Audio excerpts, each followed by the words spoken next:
Merci beaucoup Bruno, merci pour cette analyse. Vous l'évoquiez à l'instant sur le front, aucune perspective de trêve, de cessez-le-feu. Des frappes aux drones russes ont fait au moins 5 morts et 32 blessés à Kharkiv, dans le nord-est de l'Ukraine. C'était la nuit dernière. Des attaques ont également été menées dans les régions de Dnipropetrovsk, dans le centre, ou encore de Zaporizhzhia, dans le sud du pays, selon les autorités locales. Vous voyez ces dernières images commentées par Alice Broga. Le bruit de la guerre dans les rues de Kharkiv. Surprise en pleine nuit par les flammes, cette femme tente d'évacuer au péril de sa vie. Dans le ciel, les explosions s'enchaînent, les drones russes ciblent la ville. Les services de secours s'activent pour venir en aide aux habitants hébétés. Beaucoup sont blessés, comme cette femme âgée qui erre, la robe couverte de sang. Les pompiers aussi sont à pied d'œuvre dans cette maison en proie au feu. En ce moment, nous disposons d'informations sur la présence possible de 3 personnes sous les décombres. Les données préliminaires suggèrent qu'il s'agit d'une seule famille. Mais il est déjà trop tard. Au milieu des cendres, les pompiers découvrent les restes d'une fillette de 11 ans brûlée par les flammes. Plusieurs personnes ont perdu la vie. Nuit d'horreur pour les habitants. Au petit matin, les ruines sont encore fumantes. Cette voisine est sous le choc. Il y avait une famille qui vivait au 2e étage, une mère, un père et une fille d'à peu près 10 ans. On a entendu la mère appeler sa fille, essayer de la trouver. Elle a crié et je pense qu'en fait sa fille a été brûlée vive. L'attaque de la nuit a fait plusieurs morts et des dizaines de blessés. Au total, un immeuble résidentiel de 2 étages, des dépendances, 2 appartements dans des immeubles résidentiels de 5 étages et 7 voitures étaient en feu sur une surface totale de plus de 600 mètres carrés. L'évacuation des gravats a déjà commencé. Une opération devenue quasiment quotidienne pour ses agents après plus de 3 ans de bombardements russes. Autre région du monde, autre guerre en cours au Proche-Orient. L'armée israélienne a lancé une nouvelle offensive au sol ce vendredi à Gazaville. Au moins 30 personnes ont été tuées selon la défense civile, beaucoup d'enfants parmi les victimes. Le Premier ministre israélien dit vouloir maintenir la pression militaire sur le Hamas pour obtenir la libération des 59 otages encore retenus dans l'enclave. Cécile Galuccio. En charrette, pour les plus chanceux en voiture, mais pour la majorité à pied. Ces Gazaouis prennent une nouvelle fois la route, sommés de quitter les lieux par l'armée israélienne. Direction l'inconnu. C'est la 10e fois que nous sommes évacués.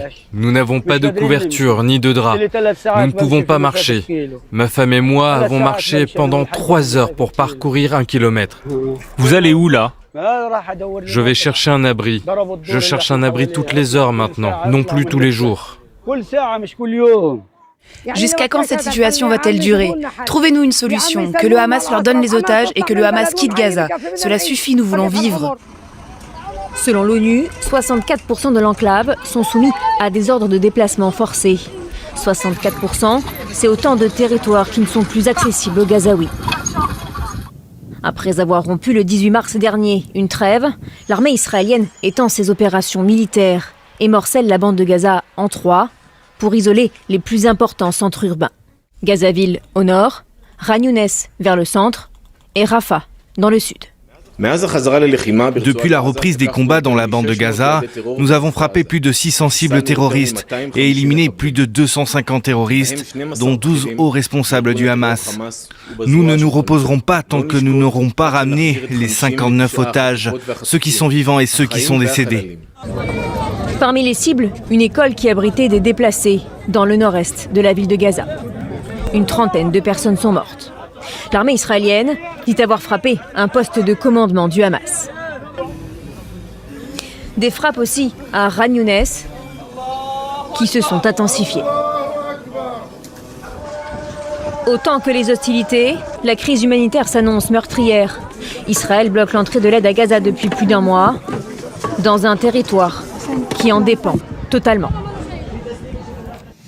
Visé par un mandat d'arrêt international, Benyamin Netanyahou n'est en aucun cas inquiété en Hongrie par une possible arrestation et pour cause. Le Premier ministre Viktor Orban a indiqué les raisons pour lesquelles il ne donnait pas suite au mandat de la Cour pénale internationale. Il a par ailleurs dénoncé à plusieurs reprises une institution qu'il juge, je le cite, politiquement biaisée. Le Premier ministre israélien poursuit son voyage officiel en Hongrie sans craindre d'être inquiété par les autorités du pays. Jeudi, simultanément à l'arrivée à Budapest de Benyamin Netanyahou visé par un mandat d'arrêt de la CPI, Viktor Orban avait annoncé le retrait de son pays du statut de la Cour pénale internationale. Vendredi, le Premier ministre hongrois a explicité les 3 raisons de sa décision de ne pas l'avoir arrêté. La première est que ce n'est pas dans notre habitude. En Hongrie, nous n'arrêtons pas nos invités. La deuxième est que nous n'avons pas l'intention de le faire car Israël est un pays ami. Le but de la politique étrangère d'un pays est de rassembler des amis. Et c'est une bonne chose si Israël n'est pas l'ennemi de la Hongrie, mais son ami. Le troisième point est que même si nous avions voulu l'arrêter, nous n'aurions pas pu donner l'ordre à la police de le faire parce que nous n'avons jamais intégré ce traité international dans le droit hongrois. Le Premier ministre était donc à 1000% en sécurité ici. Le Premier ministre israélien est visé par un mandat d'arrêt émis par la CPI en novembre 2024, qui l'accuse de crimes de guerre et crimes contre l'humanité dans la bande de Gaza, ce dont se défend Benyamin Netanyahou, qui déclare mener une guerre juste depuis les massacres du 7 octobre. La Hongrie, jusque-là pays membre de cette instance internationale, était supposée juridiquement arrêter toute personne arrivant sur son territoire visée par un de ces mandats d'arrêt.